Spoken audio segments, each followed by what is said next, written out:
जय श्री कृष्णा। आज अपन कक्षा 9वीं के विज्ञान विषय के अध्याय 7 जीवों में विविधता का भाग 5 लेकर आए हैं।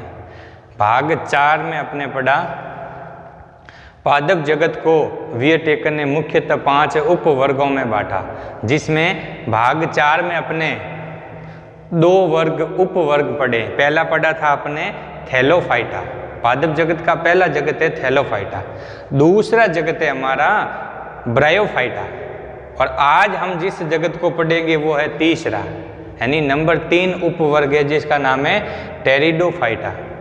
इसके बाद अपन 2 उप जगत और पढ़ेंगे, जिसमें एक होगा जिम्नोस्पर्म और एक होगा एंजियोस्पर्म। ठीक है ना। इस प्रकार से यानी आवर्त बीजी और अनावर्त बीजी। ठीक है ना।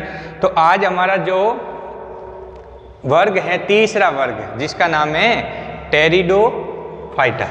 ठीक है ना। तो टेरिडोफाइटा वर्ग के जीवों की देखो मुख्य विशेषताएं क्या है, अपन इसको समझने की कोशिश करते हैं। ठीक है ना। अब देखो पहली विशेषता है, देखो इनके पादपों में विभेदीकरण पाया जाता है। देखो थैलोफाइटा में बिल्कुल भी विभेदीकरण नहीं था, ब्रायोफाइटा में थोड़ा थोड़ा विभेदीकरण शुरू हुआ, अर्थात उसकी शारीरिक संरचना में पादप जड़ तना पत्तियों में विभक्त होना प्रारंभ किया था, अल्प विकसित थे। इस वर्ग में तीसरे वर्ग तक आते आते ये पूर्ण विकसित हो जाता है, अर्थात पेड़ यानी पादप जड़ तना पत्तियों में अलग विभक्त रहता है। ठीक है ना। इसके पश्चात हमारा गुण नंबर है 2। इस वर्ग के पादपों में जल तथा अन्य खाद्य पदार्थों के सहवन हेतु एक विशेष प्रकार का सहवन तंत्र पाया जाता है। आगे अपन अगले पाठों के अंतर्गत पढ़ेंगे कि पादपों में 2 मुख्य सहवन तंत्र होते हैं। पहले का नाम है जाइलम और दूसरे का नाम है फ्लोएम। ये अगले वर्ग के लिए आएगा, जिम्नोस्पर्म एंजियोस्पर्म टेरिडोफाइटा। इस वर्ग में ये सहवन तंत्र पाया जाता है, जिसमें अपन ने देखो पहले भी पढ़ा है। जाइलम का काम होता है पेड़ों की जड़ों के द्वारा लाए गए जल और खनिज लवणों को पत्तियों तक पहुंचाना। जल और खनिज लवण का काम कौन करता है? जाइलम करता है। कौन करता है? जाइलम।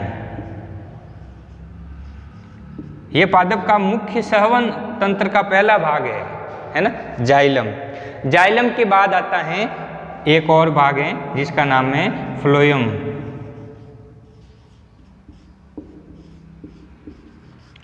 ये पादप का दूसरा सहवन तंत्र है। ये दोनों ही 4 प्रकार की वाहिकाओं से, वाहिनिकाओं से, कोशिकाओं से मिलकर बनते हैं। ये उत्तक समूह है। और फ्लोएम का काम होता है पेड़ों की पादपों की पत्तियों के द्वारा निर्मित भोजन को पादप के सभी अंगों तक पहुंचाना। ये एक दिशीय होती है और ये द्विदिशीय होती है। तो ये हमारे आगे की बातें हैं। तो कहने का मतलब ये हुआ, इस वर्ग के पादपों में सहवन तंत्र विकसित होता है। ठीक है ना। अगला है, इस वर्ग के पादपों में अप्रत्यक्ष या अपरिपक्व जननांग पाए जाते हैं। नहीं, जननांग पूर्ण रूप से परिपक्व नहीं होते हैं, अर्थात इनके द्वारा नया पादप बीजों के द्वारा धारण नहीं किया जा सकता, या बीजों के द्वारा नया पौधा विकसित नहीं किया जा सकता। यानी टेरिडोफाइटा वर्ग के पादपों में जो पुष्प होते हैं या बीज होते हैं वह अविकसित होते हैं, अपरिपक्व होते हैं, उनके जननांग अपरिपक्व होते हैं। देखो पादपों में आपने 2 जननांग पढ़े हैं, पुंकेसर और स्त्रीकेसर। तो पादप का मुख्य जननांग कौन है? पुष्प है, और पुष्प पर ये दोनों संरचनाएं पाई जाती है। कौन कौन सी? पुंकेसर और स्त्रीकेसर। तो कहने का मतलब क्या हुआ, पादपों में, इस वर्ग के पादपों में ये जननांग अपरिपक्व होते हैं, यानी पूर्ण रूप से परिपक्व नहीं होते हैं। अब इसके बाद जो वर्ग आएंगे उसमें जननांगों की उपस्थिति के आधार पर फिर उनको 2 और भागों में बांटेंगे। ठीक है ना। इसमें देखो टेरिडोफाइटा में कौन कौन से पादप आते हैं। देखो हर एक वर्ग का एक पौधा आपको याद रखना है। ठीक है ना। जैसे थैलोफाइटा में आपने रख दिया कारा, ब्रायोफाइटा में आपने रख दिया मार्केंसिया, और टेरिडोफाइटा में आप लिख दिया मार्सिलिया।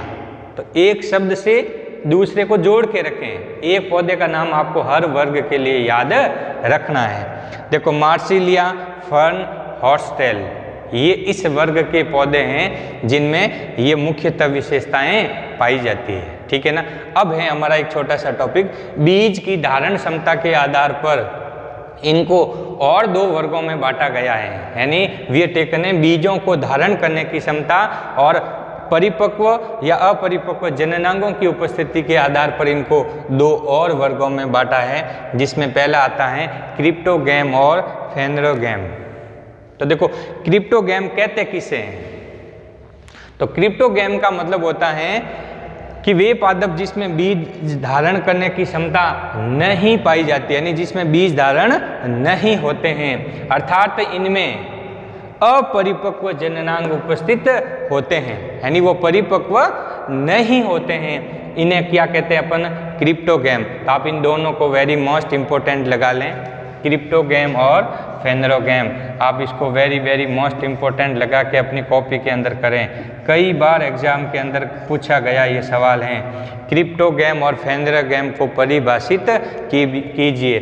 तो आप क्रिप्टोगैम की परिभाषा क्या लिखेंगे? वे पादप जिसमें बीज धारण करने की क्षमता नहीं पाई जाती हैं, अर्थात इनमें अपरिपक्व या अप्रत्यक्ष जननांग उपस्थित होते हैं, क्रिप्टोगैम कहलाते हैं। और ऐसे में कौन आता है? अपुष्पीय पादप, यानी जिनके ऊपर पुष्प नहीं होते हैं, या पुष्प होते भी हैं तो पुष्प से फल का निर्माण नहीं होता है। ऐसे पादप किस में आते हैं? क्रिप्टोगैम के अंतर्गत आते हैं। उसके बाद आता है फेनरोगैम। तो देखो फेनरोगैम में कौन होगा? वे पादप जिसमें बीज धारण करने की क्षमता पाई जाती है और अर्थात इनमें प्रत्यक्ष या पूर्ण या परिपक्व जननांग उपस्थित होते हैं, अर्थात इसमें स्त्री केसर और पुंग केसर विकसित होते हैं। इस प्रकार को अपन क्या कहते हैं भाई? फेनरोगैम कहते हैं। और इनमें कौन सा उदाहरण आएगा? सारे पुष्पीय पौधे आएंगे।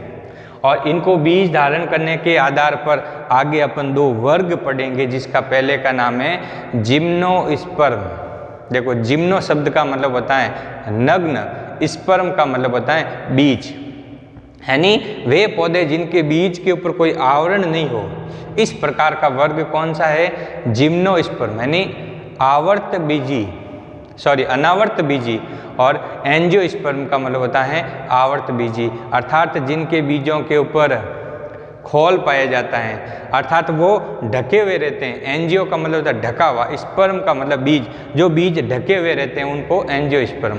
तो अपन तीसरा तो हमारा हो गया टेरिडोफाइटा, चौथा जिम्नोस्पर्म और पांचवा होगा एंजियोस्पर्म। इस प्रकार से पादप जगत के अपन कितने वर्ग पढ़ेंगे? 5। देखो एक बार वापिस बोलता हूँ, एग्जाम में कई बार आता है और अपन गलती करते हैं, पूछा तो अपन को पादप जगत के बारे में जाता है और विशेषताएं अपन किसकी लिखते हैं? जीवों की। क्यों? क्योंकि आगे अपन एनिमेलिया जगत पढ़ेंगे और एनिमेलिया जगत को मोटे तौर पर दो वर्गों में बांटा है, कॉर्डेटा और नॉन कॉर्डेटा। कॉर्डेटा का मतलब जिसमें रीढ़ की हड्डी पाई जाती है, कशेरुकी या नॉन कशेरुकी। तो कॉर्डेटा का मतलब होता है कशेरुकी, नॉन कॉर्डेटा का मतलब होता है अकशेरुकी, यानी जिसमें रीढ़ की हड्डी नहीं पाई जाती है उसके भी बहुत सारे वर्ग, और जिसमें रीढ़ की हड्डी पाई जाती है उसके भी बहुत सारे वर्ग। यानी अभी तक अपन 9-10 वर्ग और पढ़ेंगे।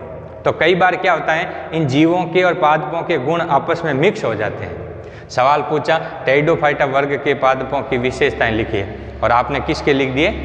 जीवों की। तो ये आपका गलत हो जाएगा। ठीक है ना। धन्यवाद। ये वीडियो यहीं तक रहेगा।